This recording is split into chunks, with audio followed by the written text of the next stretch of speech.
Welcome, my people. Welcome to the Black Politics Show. It is your people's anchor, Wade Williams. Listen, it is a good day today. I got a new job. I just got a new job right before I pressed record. I won't say it was effortless. I won't say it was easy. But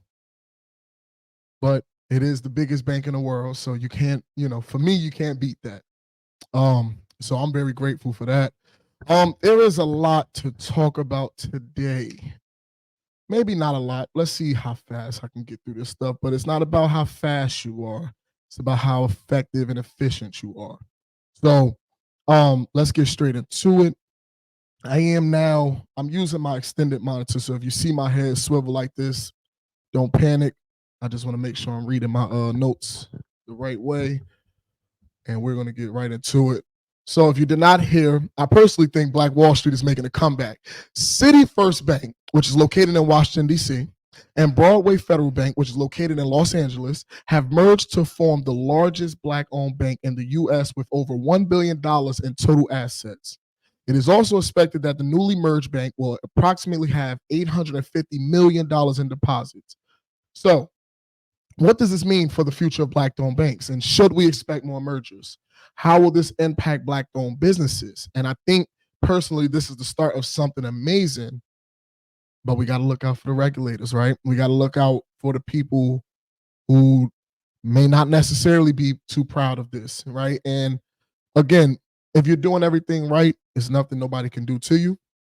But shit happens. Shit happens. So let's start off with the first question. What does this mean to the future of Black-owned banks? I think this means everything. We see banks merge. Usually they say when mergers happen, it's, one bank overtaking another and, successfully acquiring their deposits and their business essentially. But in this case, with this merger, it has now put two Black CEOs into a position where they're now managing the largest owned Black bank, which means how they handle things are going to be very, very, very monitored. It's going to be under a microscope, right? And it's going to be something that a lot of banks and even the Black-owned banks are going to look at and say, I wonder what can we do? Will this mean that they may now assume other banks? I personally think this could be the start of that. I do think that whenever you see banks do this, it's a classic case of monopoly. You know what's coming, right? You see one, and then usually down the road. I mean, again, it's a lot of paperwork. It's a lot of legalities. It's a lot of regulations that has to be in place. There's a lot of insurance. It's so many things that has to go into a bank merger that other banks should be excited, but don't hold your breath, right? Because everything takes time, everything takes years, and we need to see the performance. And I mean, that's just the reality. I am very excited. I'm very happy to hear. Unfortunately, it's in Washington, D.C. and Los Angeles. Shit, I would have applauded, as I think I'd have been a perfect asset. But obviously, they're doing well enough without me, right? So, should we expect more mergers? I think so. I think that this are always precursors of this happening where other banks realize, hey, we need that security or we need that equity. How can we get a bigger deposit base or an investment base or a lending base if we don't have the equity to fund that money? So, I mean, I think this is definitely going to propel a lot of future banks to do business together. And I think that would be perfect. Now, how will this impact Black-owned businesses? So here's the thing. It's always good to see Black-owned banks form. It's greater when you see them merge into one larger entity.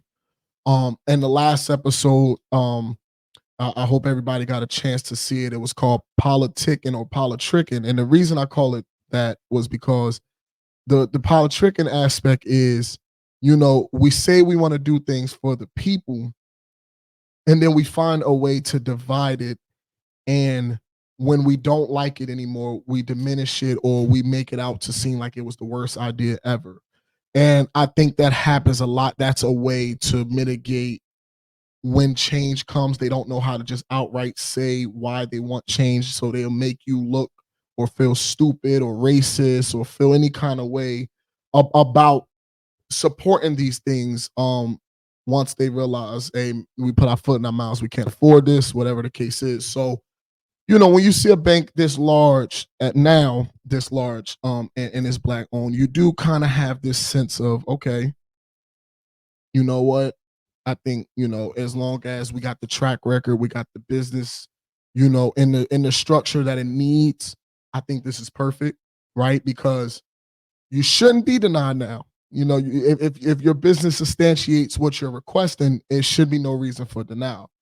I think this bank obviously, has succeeded due to the proper investments in the black community, amongst everybody else. I'm sure it's just not just black people banking there, but I'm sure that's predominantly the the the the consumer background, which is fine. If it's going to work in terms of putting black businesses in a position to succeed down the road and make more franchises, make more corporations, make more millionaires out of it. I love it. And I'll speak to that. I won't speak to nothing negative, because when something is positive, the moment you add the negativity, it becomes a reality. And that's just not what I'm here to do.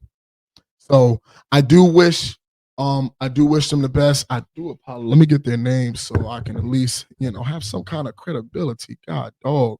Um, on who they are, and let me see. So the CEO of City First Bank, let's see, what is his name? His name is Argrit Brian. Oh, okay. So his name is Brian E. Argrit. I think I hope I pronounced that correctly. And then for Broadway Federal, which I think I know somebody that worked there, honestly. Um, they might have ended up working at PNC at some point. Let me see.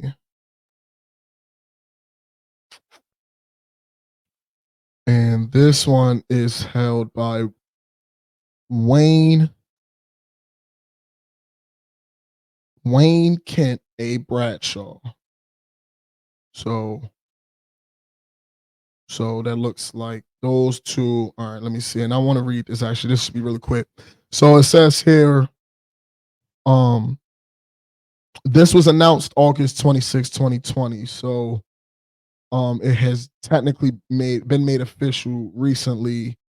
Because like I said, everything takes time when it comes to those type of mergers.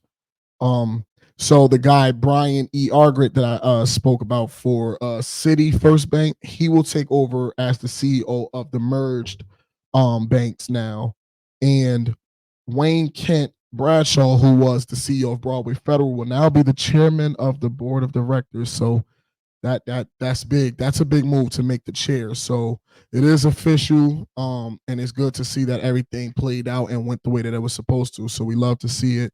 We wish them both the best. We wish everybody employed there. We wish everybody at banks there the best. Hopefully, um, as I come across that institution, I hope to be able to maybe, get some further insight into it. All right, so we got to get into my guy. Man. We got to get into Coach Prime. Coach Prime is under scrutiny. Oddly, this time is because of his coaching methods. So Coach Prime has implemented a first-person camera view, and it's showing his day-to-day coaching operations, the meetings, just more so the practice field and the interactions he's having with his players. I don't want to speculate to why I think that is the case, but if I had to assume, I would want to assume a lot has been said over the years of his coaching. I think a lot of times you get a lot of players who hit the portal and everybody assume that he's, like he's immune to having players want to hit the portal. I mean, when you're a player of Deion Sanders' caliber, and this is the thing when you're coaching, you know, if you're going to coach a team and you're that level of player, you're going to always expect that out of people. And I think If you can't handle it, you can't handle it. If you want that for yourself, that's where you're going to want to be. A lot of people don't like that. A lot of people don't agree with the method. A lot of people don't feel comfortable with the style that he goes about. Obviously, last season they would go 4-8. A lot of his haters was very happy about that. Again, you measure a man on his first year. I'm okay with that. He went 4-8. I personally thought he would have had a better record. I'm not going to make excuses. So he has to take that. But it's odd because it has caused this weird divide on social media. And I emphasize social media because this is always where the divides are. In reality, nobody are who they are when they're on social media.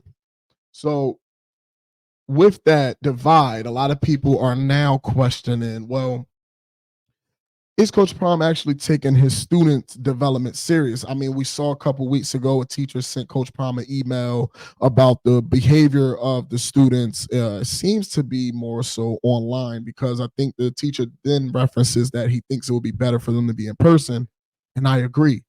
The thing that Prime has to understand, and again, I'm nobody to tell him this, but just as a former football player and somebody who has been in the Jackson State locker room and seen, I had my fair share of seeing what the HBCU can be like, and I know that transition from that to D1, especially Colorado. Let's make that clear. You're going from Jackson State, Mississippi, to Boulder, Colorado. Mm, that's a culture shift in itself. It's a dynamic shift. It's an air shift. It's an environment shift. It's a pleasantry shift. It's a feeling shift. Everything changes. But Colorado did everything to make the Sanders family and anybody that Deion wanted to bring with him very comfortable, acclimated, and felt like family and home. So I think he did a great job bringing the business, but the criticism is going to come. I'm not going to address what I personally think about what people are saying because when I wrote this, I put things like only the outside world has a different opinion of Coach, and that's from talking to people who played with him or actually know Coach Prime. Um, it's no need to dwell on the negative. You're gonna always have negative something. It's gonna never. Everybody's not gonna like you. It's not meant for everybody to like you. Who gives a fuck if everybody likes you? If you're doing right, if you're an honest person, you're doing right, and you're a great human, and you treat everybody with love, and you treat everybody with respect, and you treat everybody with pleasantries, and you give the energy that you want to reciprocate, then that's all that's going to matter to you, right? Because you're going to get the negativity. Negativity is going to always come, but who gives a fuck? You don't care. It doesn't matter. As if you're doing right by you, nothing anybody else does can matter. So I say that to say I think a lot of things stem into that negativity. He's a proud father at the same time. That's gonna happen. Remember when LeVar Ball came out and he bigged up his sons? Who the fuck? What if you're maybe if you're not a parent, you don't understand it. But then if you're not a parent, you shouldn't be talking. So if you are a parent and you have children and you say, I want them to play here, here, and here. Granted, he's in a position that maybe could be influential. I agree. It could come off as nepotism, but how? Partnership and employed are two different things. Deion was going to have an influence whether he was a coach, a regular person in the street. How many you think we don't see nepotism happens no matter what? I mean, this is a fraternity. They call themselves a fraternity. What do you think pledging is? When you get into a corporate setting, they tell you all the time, it's not what you know, it's who you know. So what's the point of having a famous father if you can't lean on that name once in a while? So I don't think this should be an issue. I don't think there's a cause of negativity. I do think that a lot of times people don't want to see somebody have all the positivity, all the adulation. It has to be some hate. It's gonna always be a racist person. It's always gonna be a nigga that want to bring you down. It's always gonna be somebody who don't even know your story, but just feel like, why is it you and not me? That's come with life. So at that point, You got to accept it.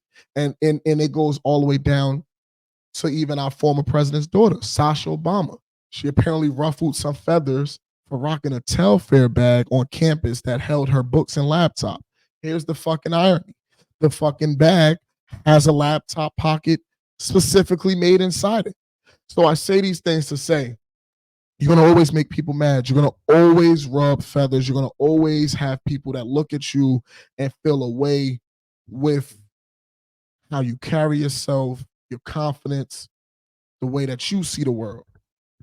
And you got to be wary of the people who see the world different than you and they're not trying to see it in a better light.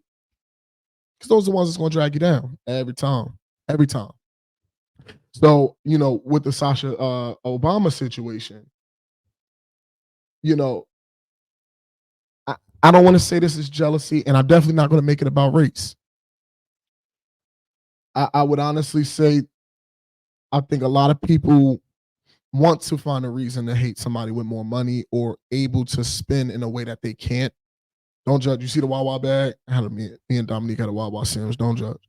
People are going to have those issues, and they're going to find every tactic in the world to pinpoint how can I input myself, right? Let me input myself in a conversation and let me spark something. And that's all this generation of society and social media has propelled everybody to feel like they want to create the next new hot topic.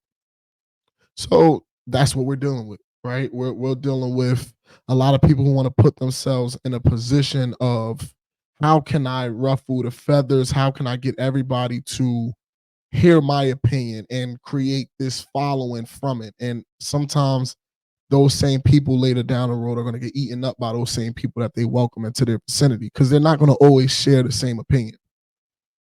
So again, Sasha Obama is going to always be protected. She's the former president's daughter. Don't think we have to worry about any of that. I just thought it was funny that an article had to be made over a Telfair bag because, Lord, you guys wouldn't make it a day in Newark in the summer. You hear me? The biddies is out with all the Telfair bags. I promise you that much. They outside. You hear me? They're going to be outside this summer too with the highlighter green Johns. Mark my words. Oh, my favorite person is making rounds again. President Biden is still pushing this goddamn student debt forgiveness plan. Now, what cost will this impact Americans? I'm reading a lot of taxpayers are not happy with this plan. I saw a lot of stories of how people have worked their hardest to pay off their student debt. And I agree. If you paid off your student debt and your taxes is going to pay off my student debt, even though I'm working and paying the shit off myself, that's a problem. It's not fair. And for a country that spends every month, every day, every year of trying to find equality and fairness, you're not looking in the right places. And again, we're not under great leadership. And I don't think either side can provide that. And until we understand that as the new generation of leaders and of adults, we need to really put our foot down on who we're allowing to lead us. Those people that are in office that represent us now, they don't represent none of us. They don't represent my redneck buddies. They don't represent the Elliots of the world. Elliot is a Jewish man. They don't, listen, I know so many different people. I've been blessed with the ability to meet some of the most racist of folks, some of the kindest white people. I've met some of the most not understanding our culture Asian fellows and the ones who do understand it. We all have some commonality in the way we think. I could talk, I'm not going to say his name, but I could talk to my boy, and he has a lot of issues with the black community as a white man. That's his opinion. And we've had plenty of conversations, and then you realize that in that conversation, you can defend yourself and you can defend millions, but you can't defend everybody. That's the same for white people. He'll tell you the same thing. I'm not racist. I hate ignorant ass people. And that can go for anybody. That can go for any race or creed. I don't like people that do ignorant shit. Clearly, because we're friends, right? So I say that to say, as we are getting further into the holes that we're getting in, War is starting to rage all over. Millions of people are dying. We're inputting ourselves. We're literally having congressional meetings about the way that our Department of Defense is spending money for our military and where the military funding is going. Right, we're paying 90,000 for a fucking bag of bushings that should be $10. See, those things like that is what's weakening the strength of America, and what people don't fail to realize. Oh, I think the American people realize. I just don't think the government cares. But the more you input yourself into all these conflicts, the weaker we are going to be. They're dividing us. And again, who am I to speak on that from this position? Nobody wants to pour into the informative things. If you look a certain way, nobody wants to stand behind you. I call this the Black Politics Show. I don't think no. I got opinions, and that's the thing. Everybody has opinions. It's just who willing to stand up, speak on them, and stand on them. That's all. And I think once you get through that, stuff like this shouldn't even be allowed. We've allowed this man to run his campaign on student debt forgiveness, get him into office. Here we are 4 years later. He's still running on the same thing because he couldn't accomplish it the last 3 times he's tried. Why are we going to give him another 4 years to try to and fail at the same thing? What about the other stuff? There's so many other things that we need to be focusing on. And I just personally don't think that we're going to get that with this presidency. And unfortunately, I just don't see it happening in the next. So to anybody who plans on voting, if you want to know what my vote is, it will damn sure not be with Joe Biden. I can advise you, but I can't tell you. You don't want to vote. I get it. I get it. I get it. If you don't want to vote at all, I get it. But let me tell you something. There's a write-in option. There's an independent. We never give the independent people a chance to show us if they're going to fail us or not. So, we need to start thinking about every alternative that we have, and I don't think we do. I think we see two parties that we've always been brainwashed that these are the only two parties that matter. These are the only two parties that can answer, but yet the whole world will tell you these are the two most corrupt and most fucked up parties. And it doesn't matter. You should know something is wrong when there's conflict within. If you have to separate two parties, and then you separate those two parties, and within those two parties there's still people disagreeing, then something's not right. It just don't make sense. And if it don't make sense, it ain't real. So we will see come election time. I try to do some research. I saw that the Republican National Convention they're not fucking with the debate committee shit anymore because they feel like they'd be cheated out of time and interrupted, and they're not given the proper respect. So now they're okay with setting up a one-on-one. So if Donald Trump reaches out to Joe Biden or Joe Biden wants to set it up, it'll be on their own terms. It can still be ran by news media, but it will not be on the terms of the news media, meaning that they can practically do and say what they want, just with the proper mediation. Just don't make it the correct mediation. I tell you, it makes you question, where do we go from here? And the younger people, are you paying attention? Because it's a lot to pay attention to. It is a lot to pay attention to. I don't know if you guys saw the news. Desi Banks and his ex Neasha is making headlines. And I wanted to emphasize the fake struggle story. Excuse me.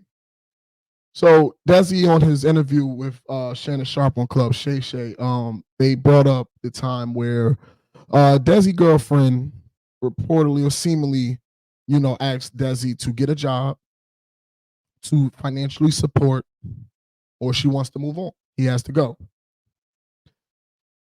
Now, when you're looking at it from that side, I see a lot of people say, "Oh, she probably bitter. Oh, she mad. I know she hating. I know she feel away because Desi popping down." No, she don't.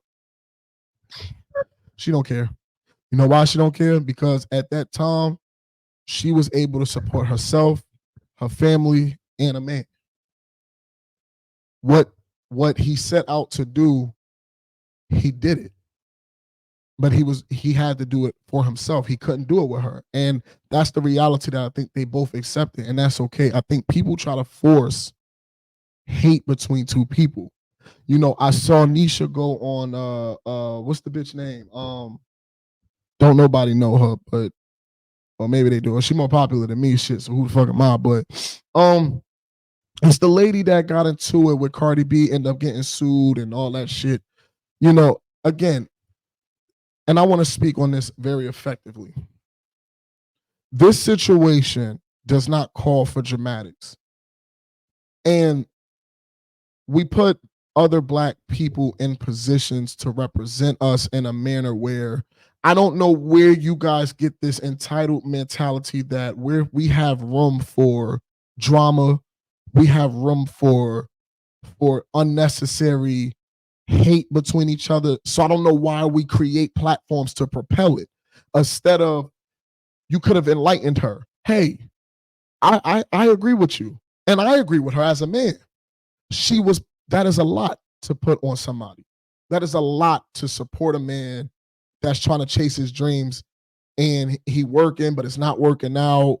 To her, it may look like he's not trying, but in his mind, he has to put in this extra effort to get here. That's okay. That's reality. That happens.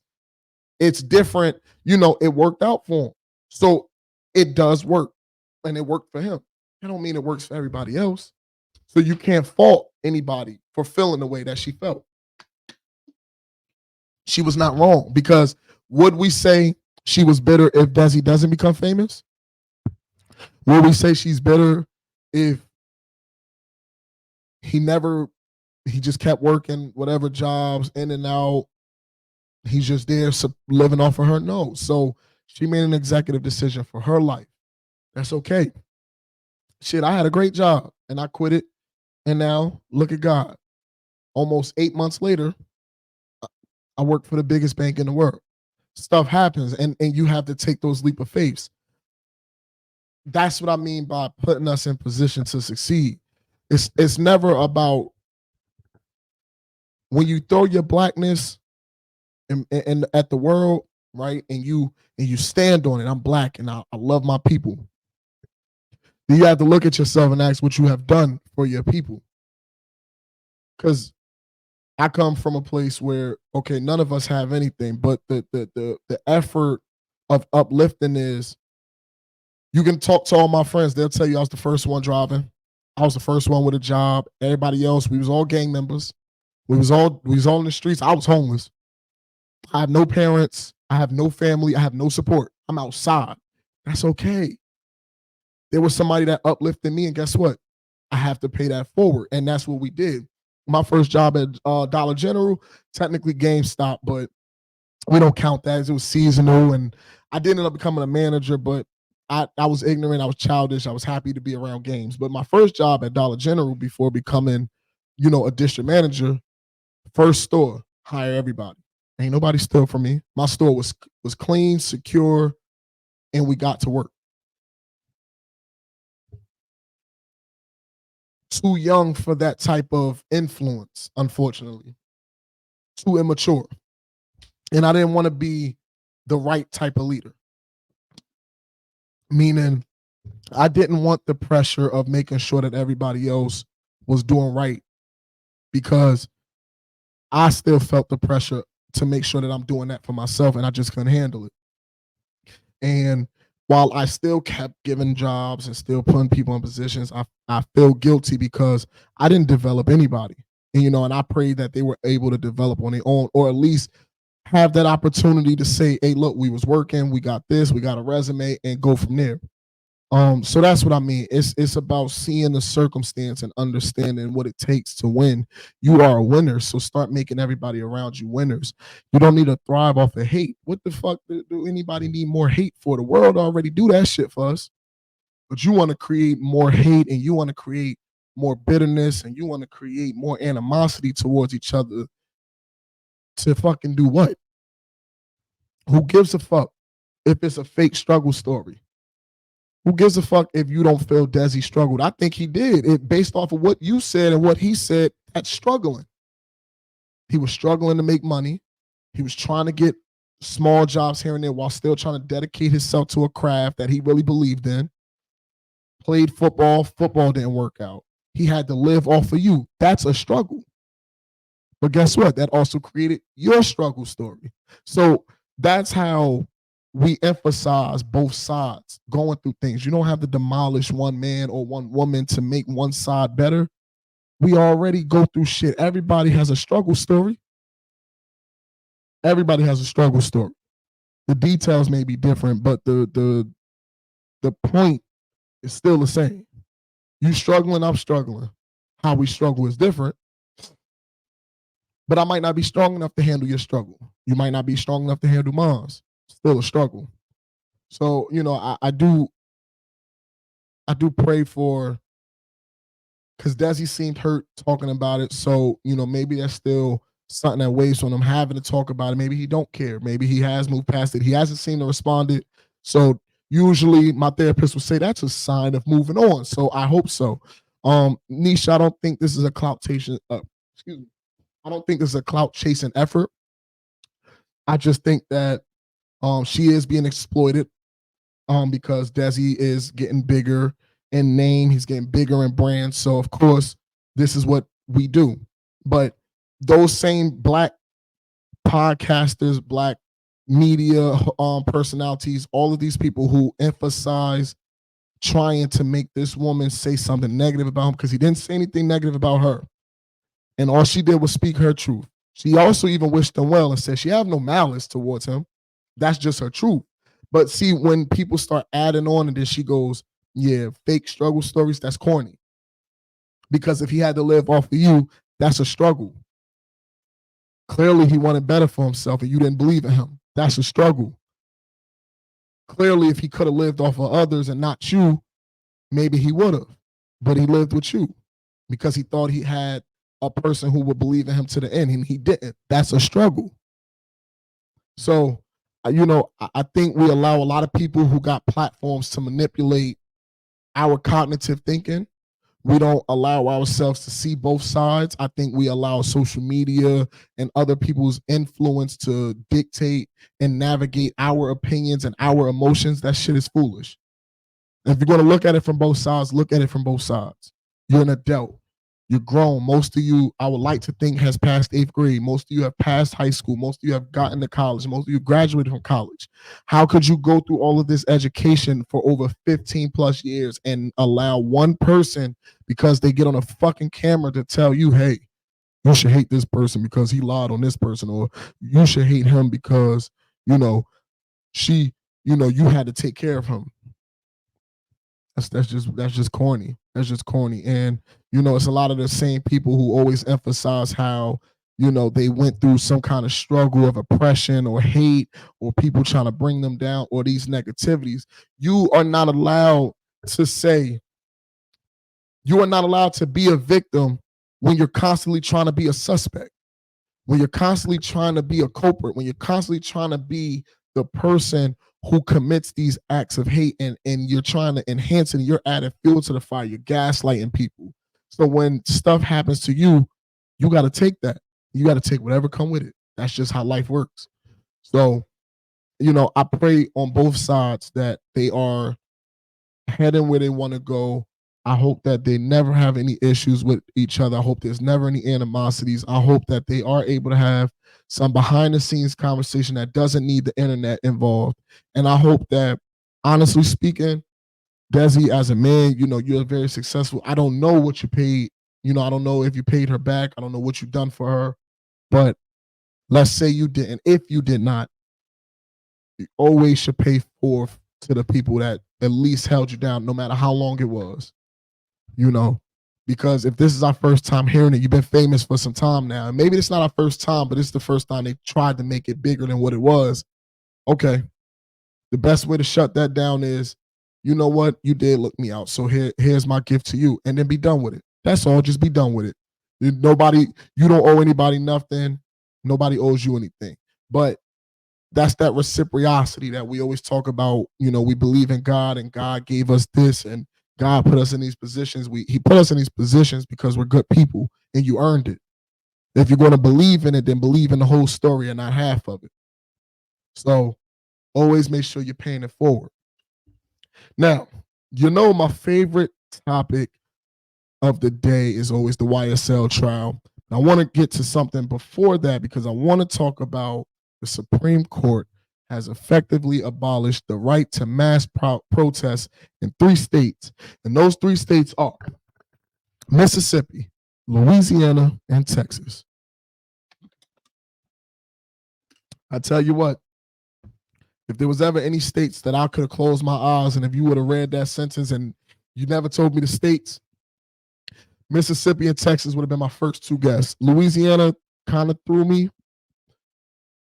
but they've always wanted Louisiana back because Louisiana is it's a state where you can experience very racist white people, very racist black people, a very cultured area, a very diverse area. You can get all of that shit in Louisiana. And I always believe this because of the fact that Louisiana was a slave port at a point in time. There was a lot of immigrations. There was a lot of at a point in time, not even immigration, excuse me, because I really don't care for that word, but I would say there was a lot of times where a lot of cultures colonized that area and made it what it is. So it's a culmination of so many different things. So I am shocked, but we have to determine what do we consider a mass protest. Now I would assume like the Black Lives Matter movements and things like that are considered mass protests. Obviously they don't want violence, but it also now makes you curious. Okay, something happens, you're not allowed to mass protest. What does that mean? It looks like these states are also the states with the abortion rules, right? And the abortion law. So, it's a lot of trying to control your ability to speak up. It's a lot of control in your ability to counter what the government does. And here we go. Our society is moving backwards. And if nobody else sees it, then who the fuck am I to point it out? I don't have enough money to go to another country yet, but I will. I don't have enough money to do for the people that I want to do, like I like the way Mr. Beast is, taking care of people. That's always been my goal. I don't give a fuck. I don't need that much money. I won't insinuate how he's able to do it, but when you believe in doing right and doing good, you're gonna run into the right people. And I'm okay with knowing that I may not have met the right people yet. May not have the right relationships yet, but it will happen. And the only way it is for me to happen is by continuing to be a good person and being in the right circles and letting those around me see my pure intentions. So we should be worried and we need to start paying attention to everything that's happening, especially in your state, right? Because there's so much going on in your city, then in your state, then in the country, then around the world, and then out of space. It's a fucking layer for everything. You got to worry about motherfucking the mayor. You got to worry about your city being safe. You got to worry about taxes. You got to worry about the small stuff, the municipal taxes and all that good stuff. Fines, schools, stuff like that. Then we get to the state. Now you got to worry about the taxes, highways. You got to worry about public service, i.e. firefighters, cops, EMS, EMTs, all of those things. When you get to the country, well, that's the pot. You get to the world and you're like, God damn, I don't want nothing to do with the world, but our country always jumps into stuff. So now we are looking at it like, damn, maybe we do need to worry about the world. Then aliens come. Motherfucking dance in the sky and disappear. Now we got to worry about outer space. I'm telling you, I think the aliens be looking down on this shit. Niggas be out there like this. Y'all ready to go down there? Hell no. Nah. Why not? I said we go down there now. They look weak. Boom! Big ass bomb go off. Hey man, turn this shit around. Let's go back to our planet. We good. We good. We saw what we need to see. This ain't the planet to take. That's what I'm telling.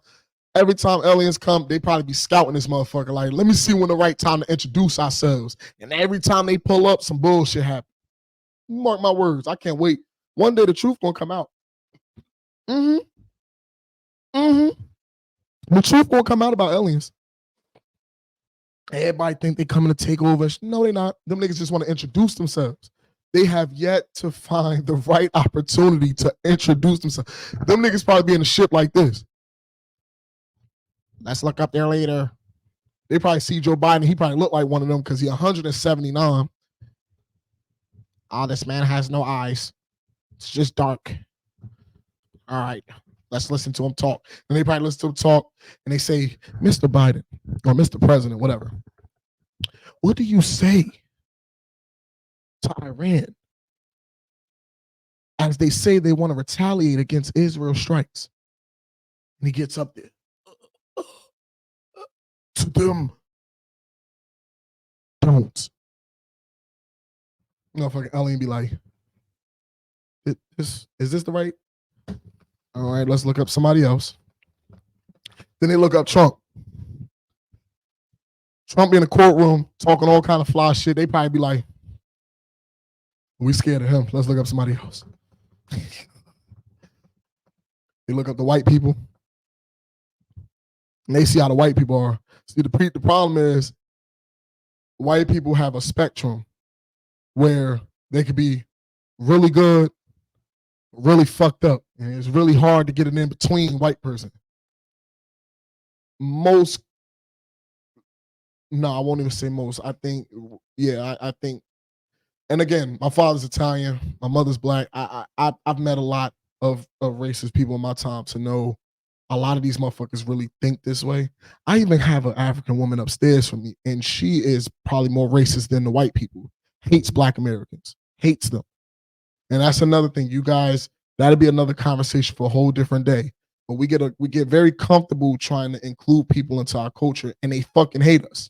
So I can imagine being a fucking alien, looking up there and looking at how much everybody hate each other, how much we kill each other, and they just probably like, God damn, these motherfuckers probably gonna kill us if we land. Hey, yo, go home, bro. Go home. And when we ain't done, we'll come back in 10 more years.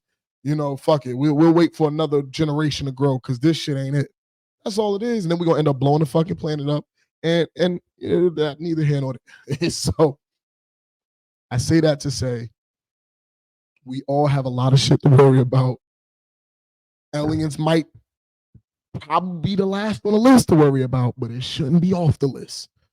But in reality, and all jokes aside, we gotta really do our due diligence as people.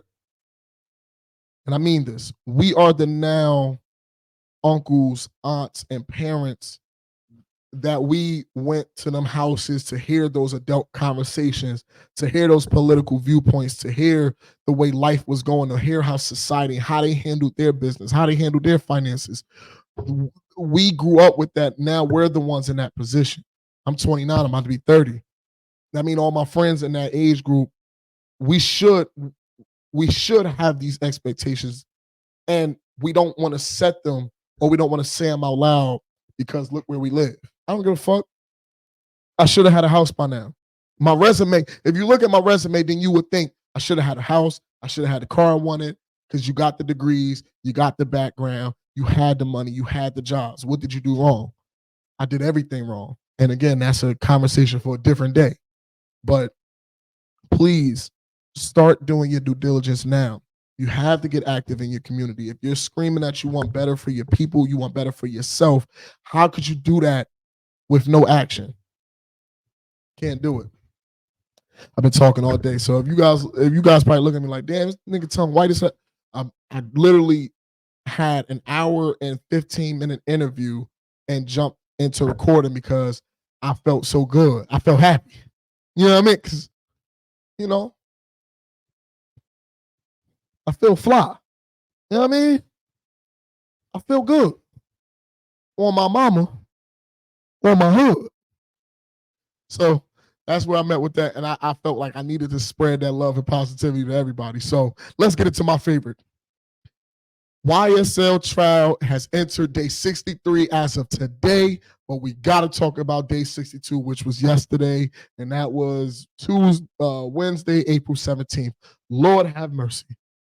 Judge Glanville and that goddamn prosecutor Love. But let me explain something to you about the DA office of Fulton County and the Georgia's prosecution office. Let me explain something to you.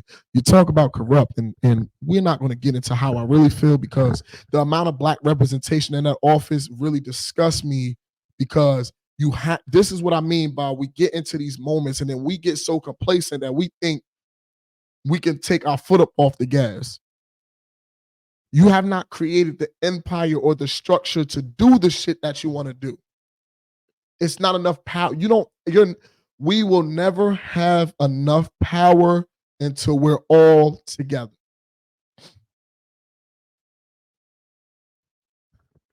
That's all I'm going to say about that. Prosecutor Love gets into a shouting match with Judge Glanville. Judge Glanville has constantly warned Ms. Love about the blatant disregard for the judge's rulings, right? So judge literally can say, hey, all right, we've had over a year to get all of our evidence turned in for both sides to review.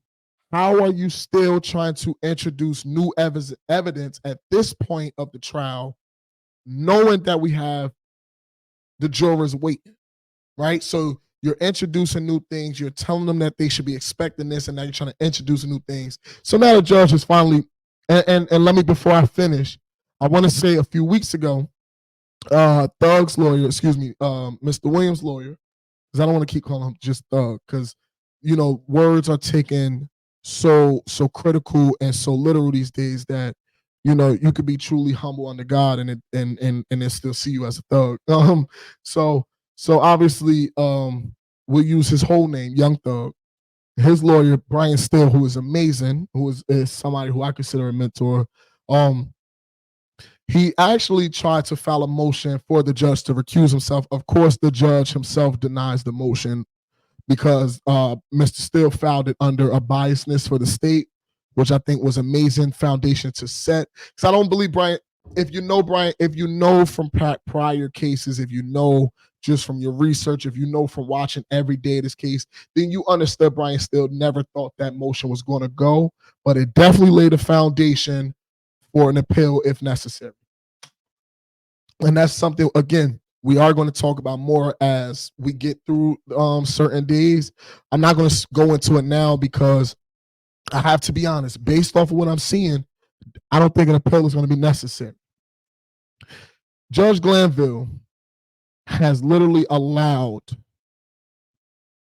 the prosecutors, especially Ms. Love, to create this dynamic where he sets a ruling, he makes his final decision, and she argues, and she delays the process. I've only been in law school for a few months, but I know what contempt of court is. And I know that if you weren't working for the state, that would be a contempt of court. Now, it's also how you define it. He could have found the defense team in contempt plenty of times as well, but then you have to ask, would it be necessary contempt? And I apologize for shaking the camera so much. Is it necessary contempt? Because you'll say in the case on day 50, okay, if they plan on introducing this, we'll take up that motion as it comes. And then the day that it happens, you're yelling at the defense for deciding to make the motion when they didn't even know this evidence was going to be introduced. Now, for those that are not understanding what I'm saying, the best way I could try to put this, because I'm not the best at, listen, I just started law classes. I'm not the best, but I will suggest that you go to Cuff Boys, which is CUFBOYS on YouTube. He breaks them down amazingly. If you're on X or Twitter, you shouldn't be on X. First of all, stay off the drugs. Get on Twitter. If you're on Twitter, because I'm gonna call it what his mama named it. If you get on Twitter, Thugger Daily has great updates. A lot of it's a lot of information that you may have missed, or it's put in a way for you to understand. And I think this is perfect. I think it's amazing because he's actually my cheat sheet for school, because a lot of times, like in my class, we have to come up with opening statements. We have to come up with rebuttals. We have to come up with arguments. We have to, learn case laws and understanding, the connection from, okay, they're trying to do this, but in this prior case, this happened. So how are we allowing it in this circuit? It's so many little tedious things. And on the surface, I think it's good to just have the understanding of what's happening, right? Especially if you're not going to law school and you ain't trying to understand everything and you just want to know what the progress is. CUFBOYS, I think it's cool for Cuff Boys. I do apologize if I'm messing it up. And Thugger Daily are like my two sources. And Law and Crime Network, if you want to actually see the live trial as in motion, like that's what I do. I just try to watch it live, and then I'll go see what their opinions are after I write mine out, and then try to understand why they saw it that way. Because again, you do have to think about the jury, and that's the most important thing. If this was a Fed case, and the state, and I don't care what Judge Glanville said. What she said, I think this was yesterday, in the same day as all the shouting match, he told Mr. Max Sharp, or Attorney Max Sharp, who's a part of the defense team. I believe he represents. I believe he represents Stillwell. Brian Stillwell. I don't want to mess his name up. I do apologize, but Mr. Stillwell, who was also another one of the accused in YSL. Regardless, Attorney Max Sharp always steps up. He's always willing to challenge what is right to make sure that it's the benefit of his client. There's nothing wrong with that. And I think sometimes the judge gets so frustrated by how the process of the case is going that he lashes out. Obviously, if you need a service dog for emotions, you constantly need these breaks.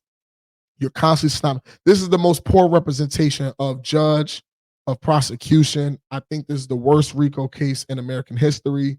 If you do your research, you probably wouldn't disagree. This should have been tried at a federal level, but that should have told you all you need to know, that obviously it ain't federal, so it ain't large enough.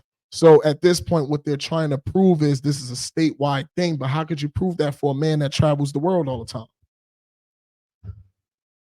We have to see how everything plays out. I think there has been a lot of times we're seeing a lot of objections. We're now starting to see a lot of motions be filed, and these are all things that the judge wanted as they came. So now, if I'm an attorney on the defense, and you know what, I'll even say this, even if I'm a state attorney or a prosecutor, if the judge tells me at day 49 that we won't take these motions up until they arise, and they arise at day 62, and I do so, not only are we going to reflect on that day, but after you hear yourself tell me that, me and you are going to have a conversation after the case is over, and you are by law able to do so. That's what you approach the bench for. If you ever wanted to know why they approach the bench, it's to have those conversations that can't be on the record. Just want to put that out there. For other things too, they don't just approach the bench for that, but you can approach the bench for that. I would love to see how this plays out. I am curious because in a Fed case, I don't know if this would have been a grand jury, but it's a state case, so it is. I am trusting that the jury will make the right decisions consciously. If they feel like he's guilty, fine, he's guilty. I just have to say, morally, you can't logically or consciously or even morally feel like he's guilty of what they're doing. Now, I said this before in the last episode as well. There's plenty of things, if you wanted to try him for, you could. The problem is it's not going to get the results they want, and they're not going to benefit from it like they want. There was also somebody who did research on the pay rates and the salaries of the DA and the judge, and it seems like I'm making more than them. So I don't want to believe that. I don't think that's the case. What I do understand is, yes, they will get a large payout if this goes their way. They're going to get a large payout even if they lose. All these tax dollars goes to this case. You think if they lost, the money just gets relinquished into air? No, it doesn't. So, as we post comments and we all have an opinion, ultimately it won't matter. It's up to the jury. Do I think the jury is able to see these things? Absolutely. Do I think the jury is still, because rightfully so, the jury may be fucking confused as shit. I think that this might be the smartest group of people in the world, and they're probably only confused because from one day it looks good on the state, Then the next day it looks very bad on the state. Then the next day it looks great on defense. Then the next day it looks like it's biased against the defense. Then the next day you got all these witnesses who are now clearly lying. Now, let's call it straight. I'm not biased to that extent. They're clearly scared to say what they said before, not realizing you fucking said it on recording, so it's too late to go back on it. But okay, you don't remember from 10 years or 10 plus years ago, no problem. So now, it's the way you structure your arguments, it's the way that you lay your foundations, it's the way that you even examine, because when you're introducing so many witnesses and you're already 5 in, and I'm pretty sure the jury has looked at every witness and went, where the fuck is the RICO? Because I know Thug went to jail for a lot of this shit. Because we know he went to jail. We know all of them don't went to jail. But where's the RICO? Where's the most important shit?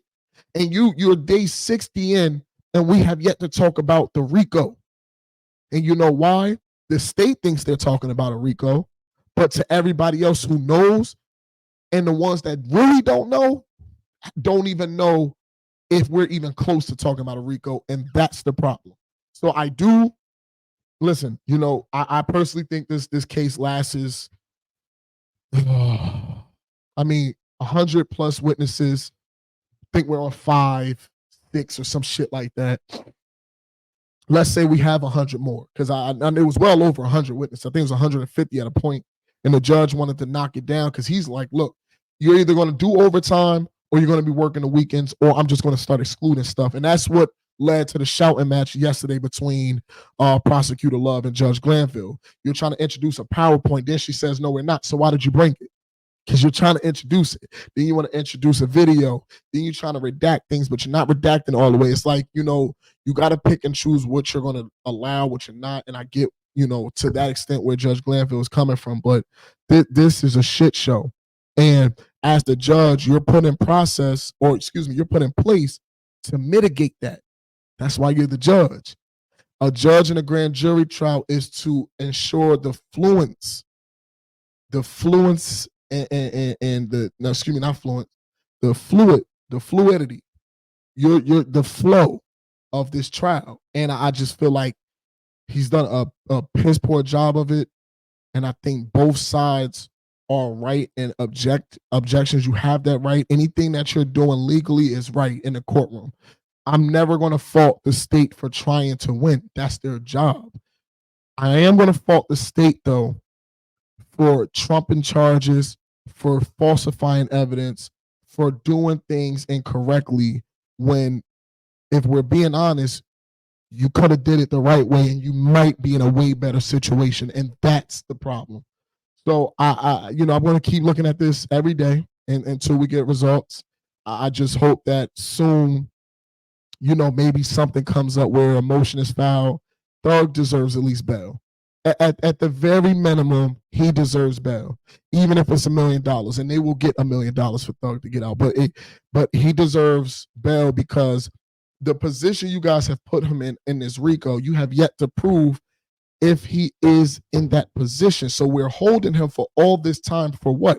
Now that's going to help him with the jurors, because if they don't find him guilty for the RICO and all the time he served, he's out of there, and there won't be a need to appeal.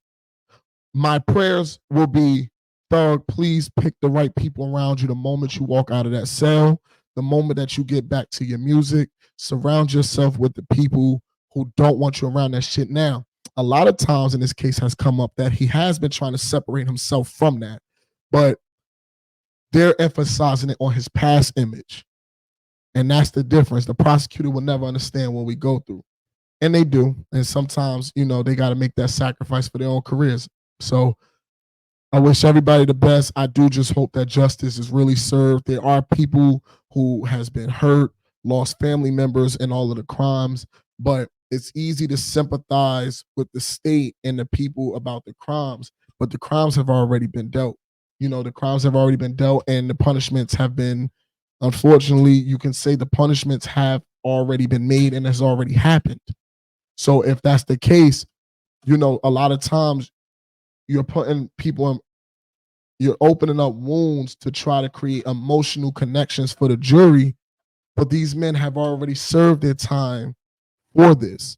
So the appeal process will see that and go, how did this even happen in the first place? So this could be a career buster, or this could be a great moment for a career to expand and blossom into something really major. I just don't see how they're able to overcome a lot of the back and forth and the witnesses they've had. I mean, it's been a lot. It's been a lot. It's been a lot, and they really hurt themselves. They've really hurt themselves. So again, we wish the absolute best. You know, I'm going to say Free Thug. I know I said I wasn't going to use that name, but you know that's still my favorite artist now. You know, and right is right and wrong is wrong. If you serve time for your crimes, good. If you did more and they prove that you did more and you got to do your time, you got to do your time. You know, my favorite artist is Sue Surf. He's serving time. You know, he's not serving the max time that he could have, but he still has to serve time because he was found guilty of whatever they found him guilty of. And that's just what it is. You got to accept your punishment. That's the lifestyle that we all signed up for when we were younger because we didn't have another option. And again, another conversation for a different day. So with that being said, let's get into second take, take, take, take. Dun, dun, dun, dun, uh uh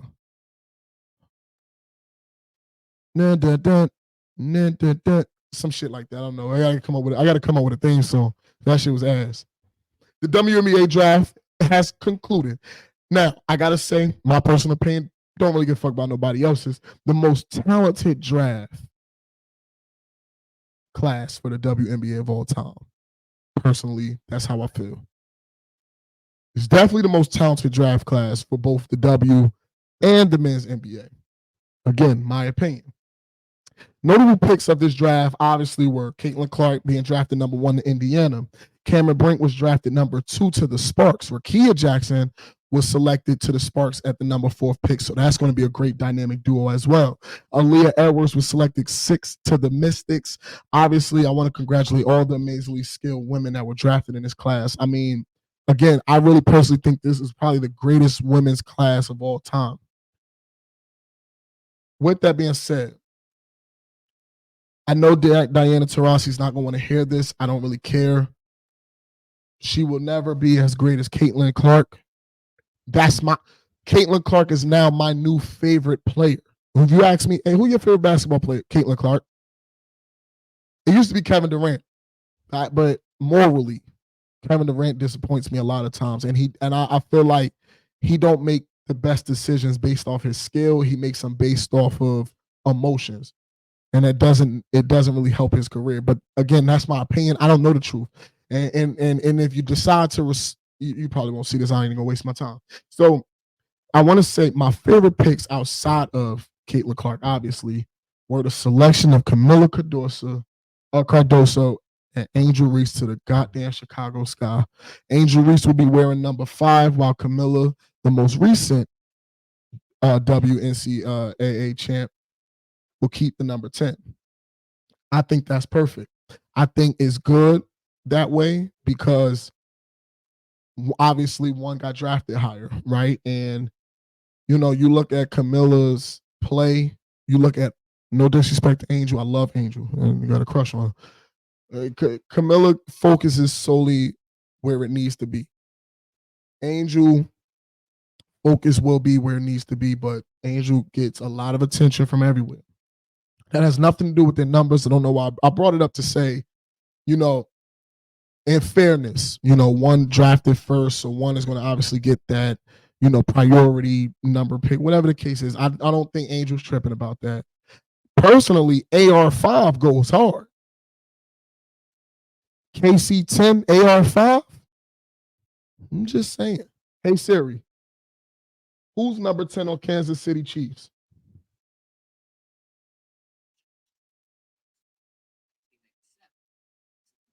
All right, so maybe he's number 10. So there you go. I don't know. I don't know why. Well, I don't know Patrick Mahomes' number off the top of my head. I think it's 15. So never mind. Guys, I say, you know, you got to have these acronyms and these cool names. I know Angel was trying to look for a rebrand, but we're not using Chirac. We don't need that. I was gonna say she was Chirac Angel, but they, you know, you don't. you don't want to really, you don't want to, and you don't want to take that name anywhere. But you know, whatever the rebrand is for AR5, I love it. I love to see them two together because I'm gonna be honest with you. I think this is the most dominant. Um, um, uh, there's got to be the most dominant bigs for women together as far as the defense, as far as rebounding abilities. Um, I think about Caitlin being in Indiana, and of course, I'm favoring them to win. I personally want to see Caitlin Clark win multiple chips. I also want to see Angel and Camilla win multiple chips. But I will say this: nobody's scoring on them two because Chicago Sky is already nice, but ain't nobody scoring on them two. Indiana's going to be a shooting team. They were so happy that they drafted Caitlin Clark. I loved it. I loved the camaraderie. The camaraderie. Am I saying that right? Whatever. I just love the chemistry that you can see they want to have with her. I mean, they had this the watch party for the draft. The women players that were there for the team. They wore her jersey with her name on. I mean, it's beautiful to see. And you know what? I love that there's real great, outstanding women athletes who are not jealous, who are not showing those traits that humans tend to show, because it's not a women thing, it's really a human thing. They're being supportive because they understand what's coming. This is going to be a revolution for all of you, so you all should be happy. When the max contracts came, you saw what the men's was doing. Ain't nobody hate on nobody. Oh, you gave him that? Watch this. I'm better than him. Watch this. We're gonna show it in the game. I'm not gonna talk down on you. So, and don't get it fucked up. Men gonna talk shit too. But it's already an established business. And for women to get that revolution they need, you gotta start with each other. I want you to win, because when you win, if you're confident in who you are, then you should know. Oh, if they're gonna give you that, I know they're willing to give me this. That's all I'm saying, and that's just how I feel like it should be looked at. And if that's not, then my apologies. But I just think that we're at a great spot for women's NBA where you're about to see packed out arenas.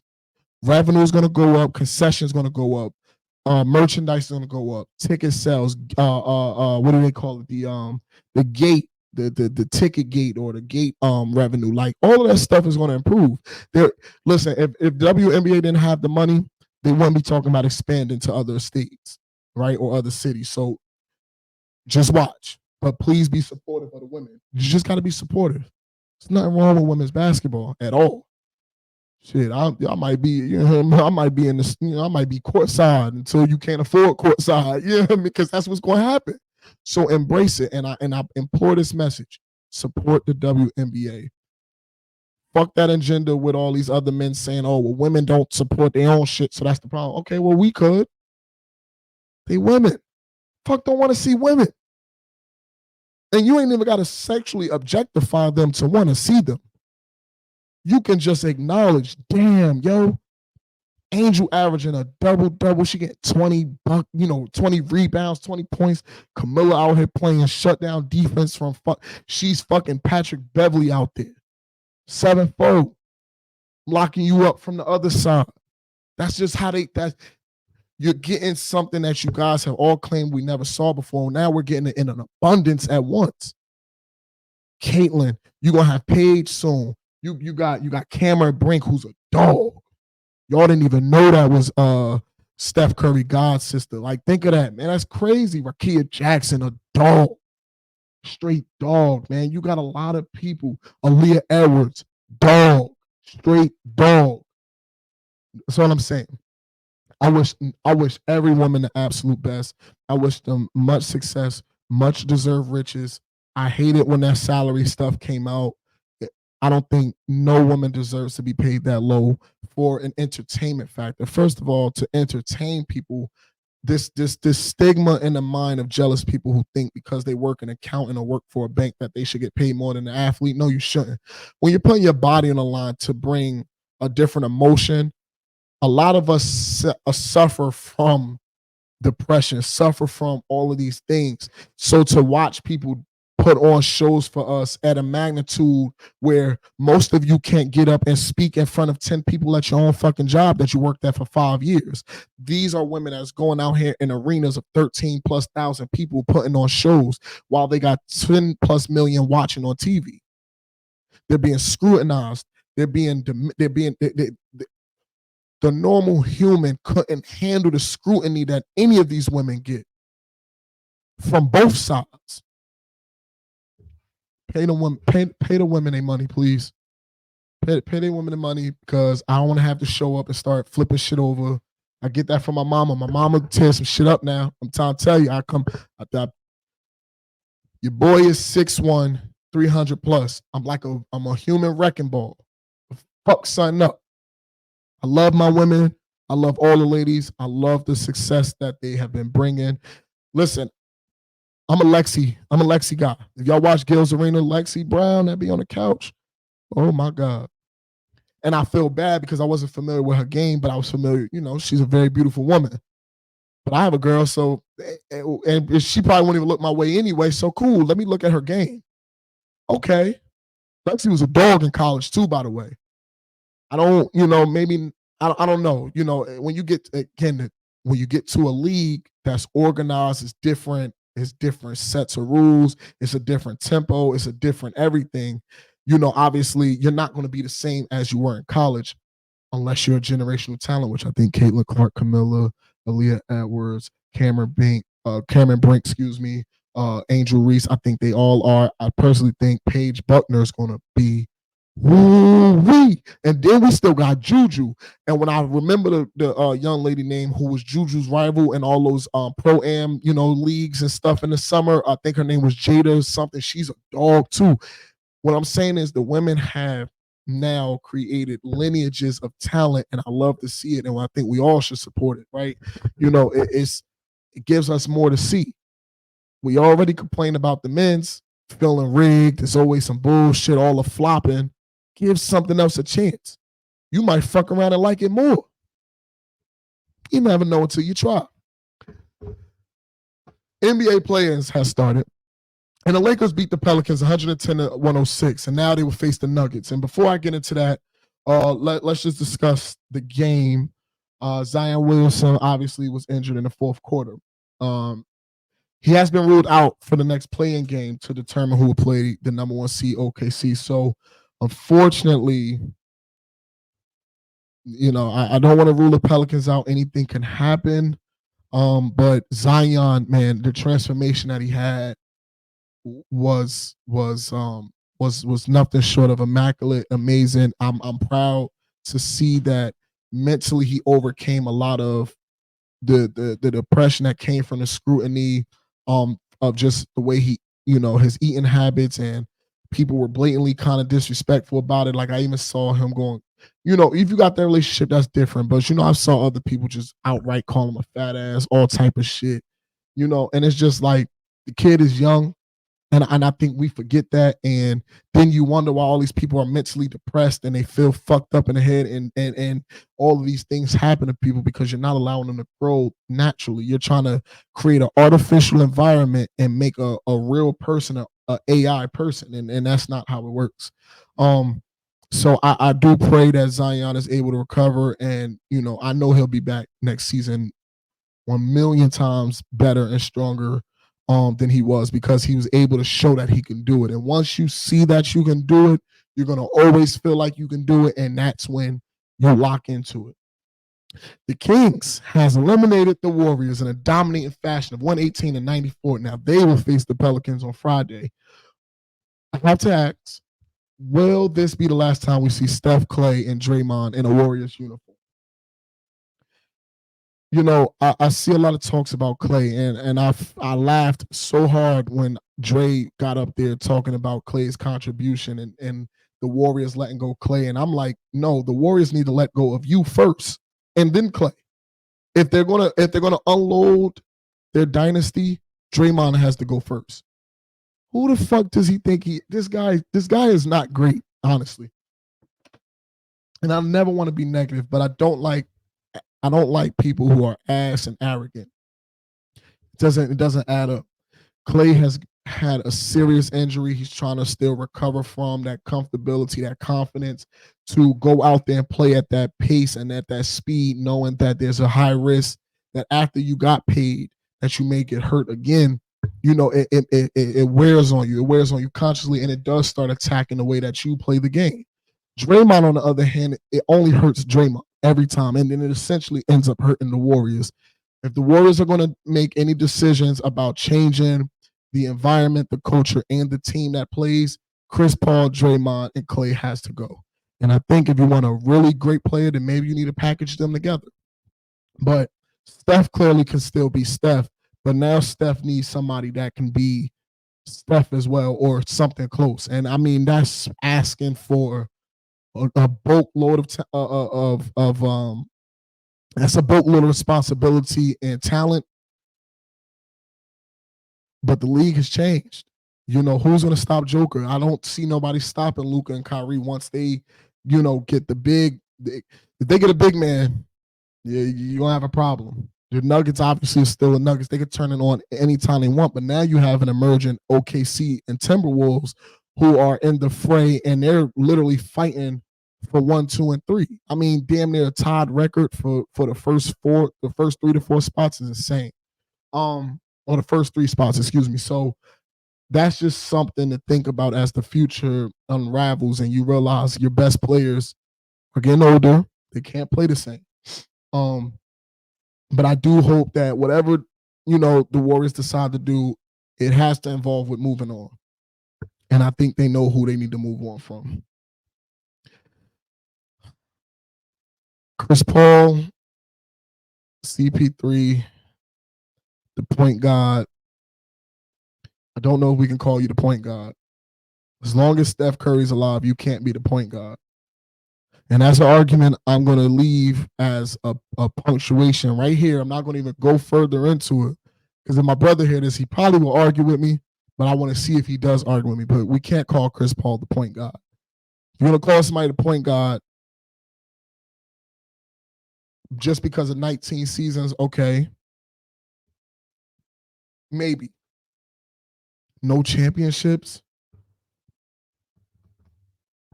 It's tough. It's tough. That's tough. That's tough to give somebody a title of God. Like when you're saying point guard, you're literally saying he's the God of point guards. And what the fuck that makes Magic? And then you're not going to say Magic wasn't a point guard. He was more so a point forward. But no, Magic was a point guard that could play all 5 positions very well. But they had a forward. They had 2 forwards, a center, and Magic always lined up as the point guard. So, that's a conversation again for a different day. I do hope that whatever decision they do make, if Chris Paul has to leave, I do hope he gets to a fit. I would love to see him play on the Lakers. Shit, they might need him, actually. I could imagine how good the Lakers would have been with Chris Paul, LeBron, and AD, AR-15, and D'Lo. They may have to get rid of D'Lo for that to work. May have to get rid of AR, but you don't want your team to be too old. So Chris Paul is officially the reserve player. I don't think if he is a starter, he's going to be a starter for a team that are playoff contenders, but they're not championship contenders. The 76ers beat the Heat yesterday by 1 point, 105 to 104. And they will now face the Knicks. The Knicks has been cooking, boy. I ain't gonna lie to you. The Bulls beat the Heat. The Bulls beat the Hawks in a dominating fashion as Kobe White put 42 points on their head. The Bulls will play a Heat team who will now be without a Jimmy Butler who suffered from an MCL injury last night. Can the Bulls still beat the Heat? Yes. I don't think the Heat has any chance without Jimmy Butler. Here's the problem. I don't think if Jimmy Butler still played and they beat the Bulls, they won't beat the Celtics. I don't think anybody can contend with the Celtics right now except for the Bucks. And that's only because of the level of talent, not because of the coaching. If we're going off of coaching and actually play making ability and defense, if you're looking at it from a style of play, the Bucks has no chance against the Celtics. And I personally don't think the Bucks has a chance with the Knicks if you're going off of coaching style of play. But if you're going off of talent and what Giannis, Kawhi, I gotta look if Chris Middleton's coming back. But if he's gonna play, but if you're looking at it from the talent standpoint and capabilities, the Bucks should be able to make it to the conference championship at least, or the conference finals, excuse me. So that's something I think is going to play out down the line. And we'll be honest, I don't see anybody taking the Celtics to 7 games. Maybe the Bucks, but again, it's going to lean heavy on Damian Lillard, and it's going to lean heavily on Giannis' production on defense, and that seems to be their biggest struggle. What is the problem with the defense? Why can't you play defense? Why are you guys struggling with probably the top? He's the number 2 big man in the league next to Joker. It just on talent and skill alone, I wouldn't put him above Joker, but Giannis is still good enough where you can have that argument who's better. And if you can have that argument, then that production should be the same. Joker is playing in a conference where you look at him, he don't even look like he's trying for at least out of 82 games, he didn't try for 50. And he knows at the end of the season, he turns that switch on. They're right where they want to be. So I am afraid to see the Lakers play the Nuggets. I don't think they have a chance, no matter how much Darvin Ham says he want the smoke. He ain't ducking no fades. Nigga, you about to get knocked the fuck out. That's usually what happens, and that's okay. Literally, you're about to get knocked out the playoffs. I don't think with the 76ers beating the Heat, I just don't see. Let me see something, because I could be wrong, because I'm looking at this and I'm thinking to myself, the Knicks aren't in first place, so why would they play? Oh, no, I was right. Okay. The 76ers will play it. So, yeah, so the 76ers are going to play the Knicks.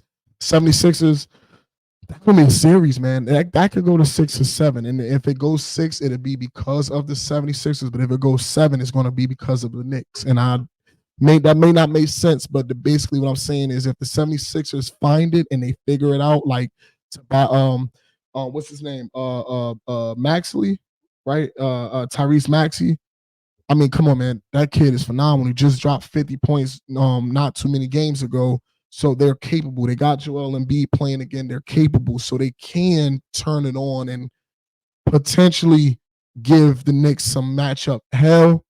But, man, the Knicks is on one. And I'm going to be honest, the way that they're on one, they could cruise. They could. I think they could do it in 6. But I personally just see it being 7 if they do, because it's just a different element, it's a different element, it's a different environment. They're still going to have to play in Philly, so the Knicks and Philly rivalry is going to be in full effect. Excuse me. And with leaving the Bulls and the Heat to have to play each other to play the Celtics, I mean, we practically can guarantee that the Celtics are going to the next round. You would have to not really know basketball to even feel like either team has a chance, especially the Heat losing Jimmy Butler. I mean, shit, if they pull out this win against the Bulls, which is possible still, they say Jimmy has a few weeks. I don't think he would even try to play on an MCL injury, even if it's only a light, sprain, light anything, because the possibility that it gets worse and it becomes something more and starts impacting next season is very high. So yeah, I kind of can guarantee you the Celtics will definitely be making it to the second round. And I tell you what, whoever they end up playing, it's going to be entertaining games, because Pacers and Bucks, I don't think that's going to be a great series. But it's basketball, and I think Tyrese Halliburton is going to put on a show, but I just don't think it's going to be enough. I think when you look at the playoff games, we do have Magic and Cavs. Nobody cares. Suns and Timberwolves, we want to see that. 76ers and Knicks, we want to see that. Lakers and Nuggets, we want to see that. Mavericks and Clippers, we want to see that. We want to see that. I do want to see who ends up playing the Lakers. Excuse me. I want to see who plays the Thunder, right? Because if you got Kings, the Kings and the Thunders would be a great. I think that should be a great fit because when you look at De'Aaron Fox, he's like kind of like shy in a sense, not as on the skill set wise, but in terms of his game has propelled the Kings to, and with Mike Brown coaching, them two has created a dynamic where the Kings can be a problem to anybody they play. So, this is a chance for the Thunder to show out because they're the number one seed. They won 57 games. So, I mean, they clearly got the talent, they got the skill set, they got what it takes. But it's playoff time, baby, and you know how playoff time go. It's anybody's show, it's anybody's game. So we just gotta let it see. We gotta let it see how everything goes into fruition. I do pray for everybody's health during the playoffs, and I really hope that we get the classic games that we are expecting. I'm not going to put a favorite out there yet. I'm a bandwagon. I'm going to tell my team once I see how the first couple games go, then I'll tell y'all who I'm rooting for. Now, with that being said, before we close out, I want to go over, just talk about a few things with everybody. Let's get a couple things out the way. You had Mariah Mills posting a video laughing and preying on the fact that Zion Williams got injured in the game versus the Lakers. The Holes have been acting out of control lately, man. I mean, I don't know if you guys saw the situation with Kai Cenat and Layla Red or whatever her name is. Man, woo, that's a masterclass of how to handle that type of situation. If you did not see his stream of him showing the messages, going over the domain purchase, don't let Twitter influence your logic. Do not let Twitter, Facebook, and Instagram influence or enhance your knowledge and your cognitive thinking and your effective reasoning. Watch everything for yourself and form your own opinions. My opinion is not your opinion, but as a man from Newark, New Jersey, who has been a gang member, who has been outside, fucking everything that I felt like I can, I was grateful to get. I'm going to be honest with you.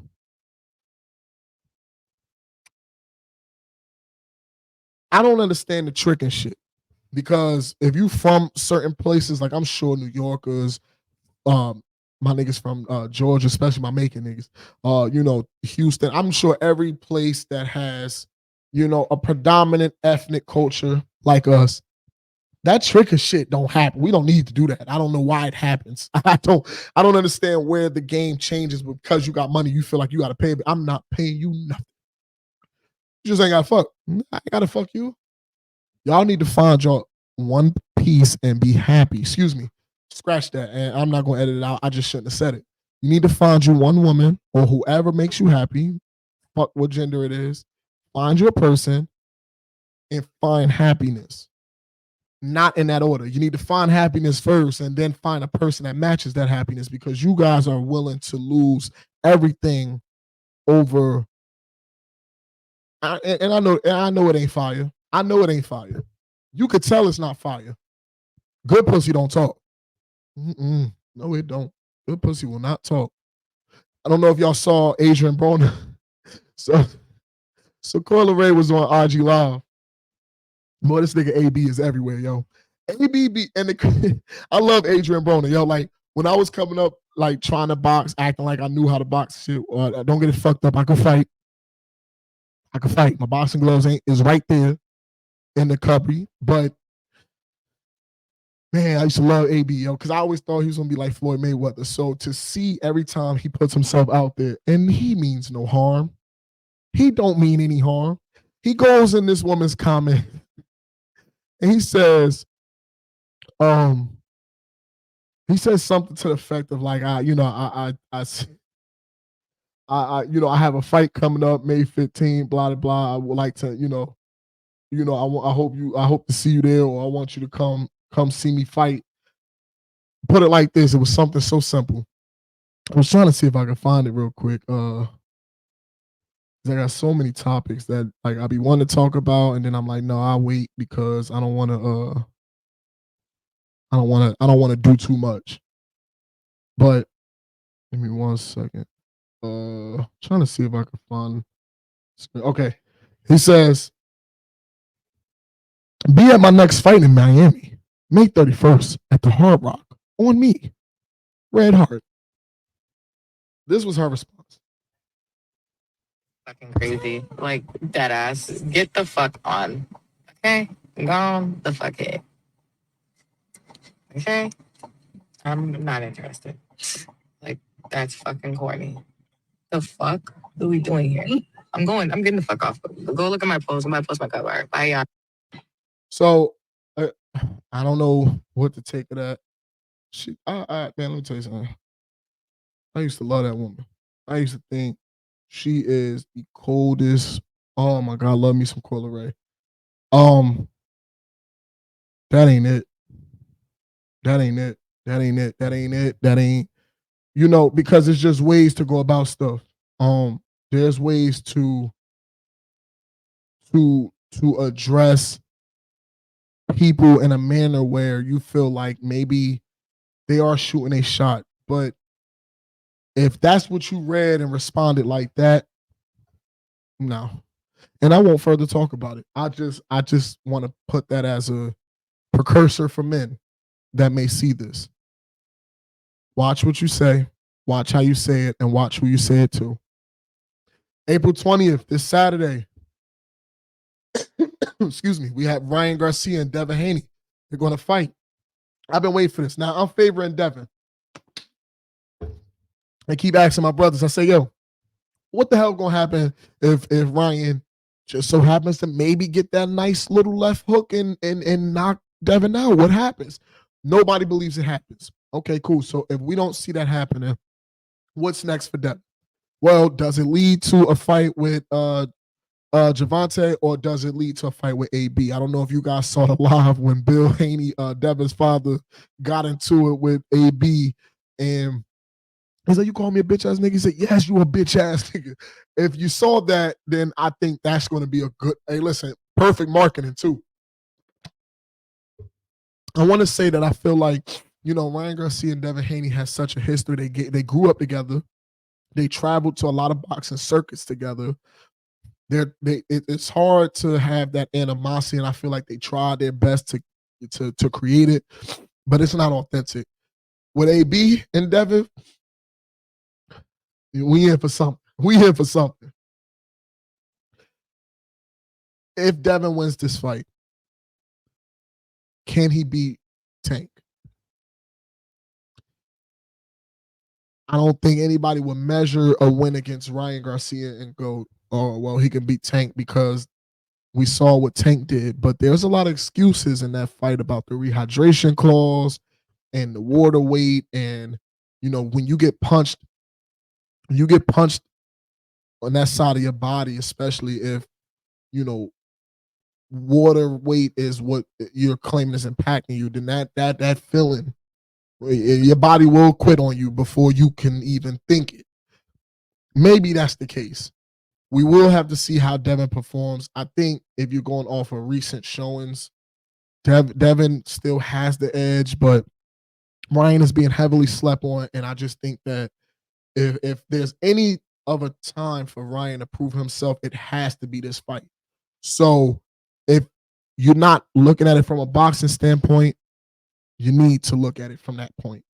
This man has to prove himself in this fight, or it's going to be a lot that people put on him and say that he's not as good as a fighter. They're already trying to implement that. It's already been a lot of back and forth with him and his promotion and Oscar De La Hoya and Event Holy. Like, it's a lot of weird stuff that's been going on behind the scenes. Will this become an excuse? I'm sure it will. If it does, then we know what his future holds. If it doesn't, and he actually lives up to the fight, and even if he take a loss, he go all the distance and it's a decision, we'll definitely see Ryan in another big fight for sure.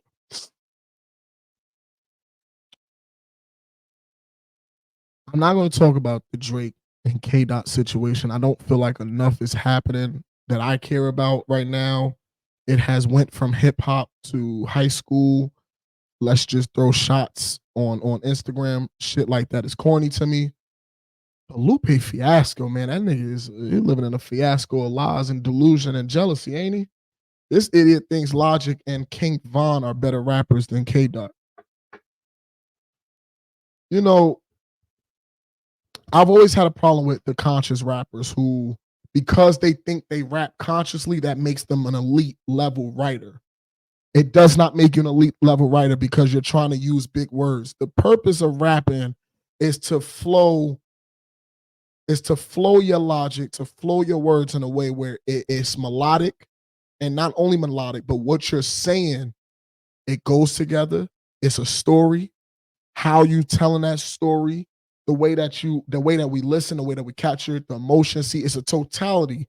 That's why Drake is who he is. But Kendrick can make albums like To Pimp a Butterfly, right? And still have Good Kid, Mad City in the back, as one of his foundation to his stardom. So he's obviously that type of artist, just as the same. Maybe not to Drake's stature, but that's because Drake is, to me, and maybe people will disagree, and that's fine. When you think of an artist, you're going to think of Michael. Personally, you're going to think of Michael, Prince. I'm not going to say Prince. I'm just going to think of Michael, Chris Brown, and Drake. You think of artists. Let's say you're just thinking about right now, because there's plenty more artists. I'm just scared because Kanye's an artist. Kanye's an artist for sure. What I'm saying is there's artists. There are people who know how to make anything sound good. Their voice can do it.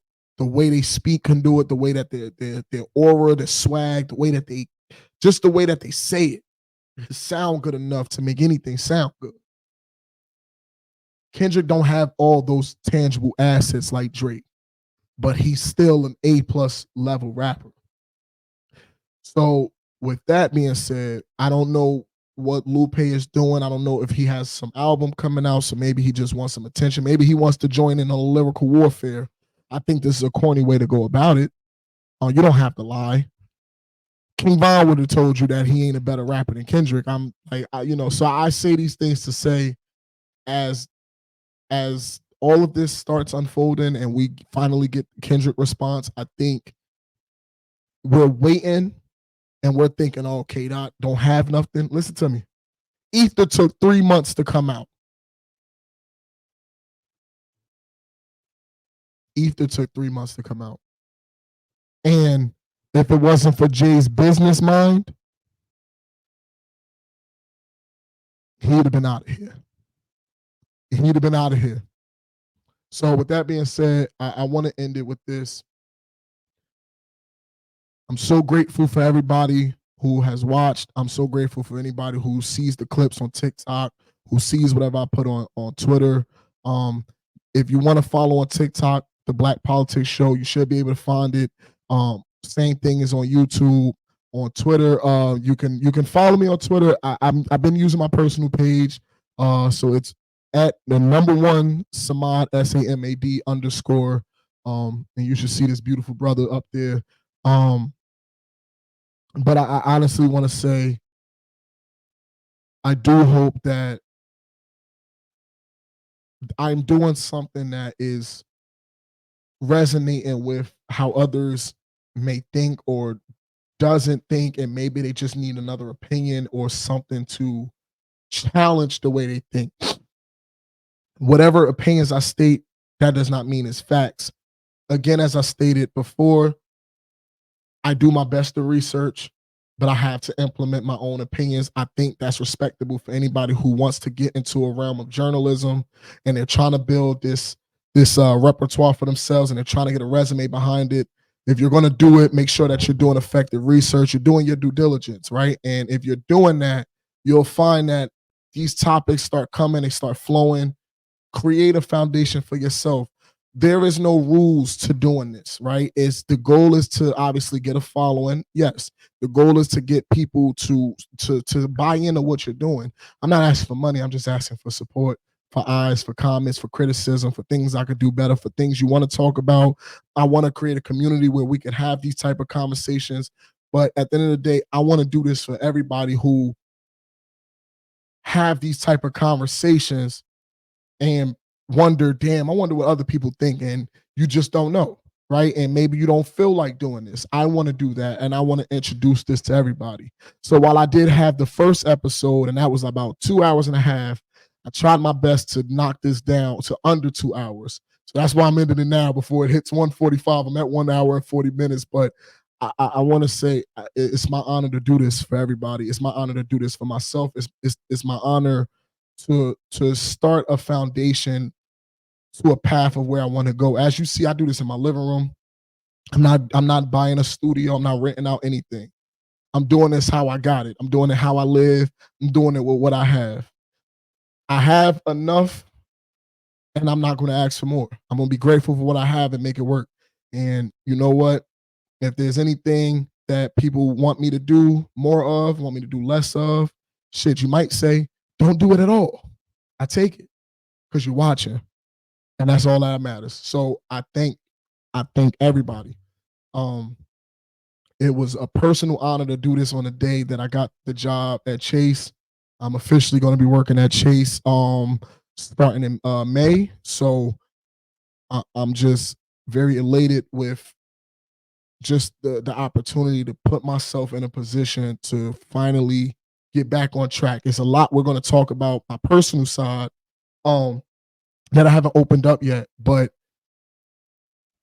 I just can't wait to share it with you. And I'm so grateful to finally found that pocket that I feel is my calling.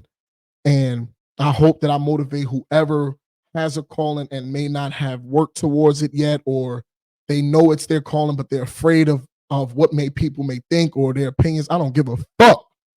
I don't give a fuck. And I say that punctually, and I say that with the utmost professionalism. Do not let anybody create your culture. This is your culture. This is for me. I don't give a fuck if 2 people watch it. Guess who them 2 people will be? Troy and Sophia. Guess who the third person will be? Dominique. And those will be the people I love, and I'm okay with that. I know I can get more people to watch, but I want to do this naturally. I want to do this organic. I don't want to cheat myself. I want to treat myself. And for that, I wish everybody love, peace, happiness. Have an amazing Friday. Have an amazing weekend. The next time we talk, we'll talk about more. I may spend more time talking about the personal side so we can get to know who I am. I want to get Twitter going. I want to get more creative in things that I do. I want to introduce certain segments where there's characters. I want to do so much. And this is just the foundation of it. So with that being said, again, I love you all. Thank you so much. Till next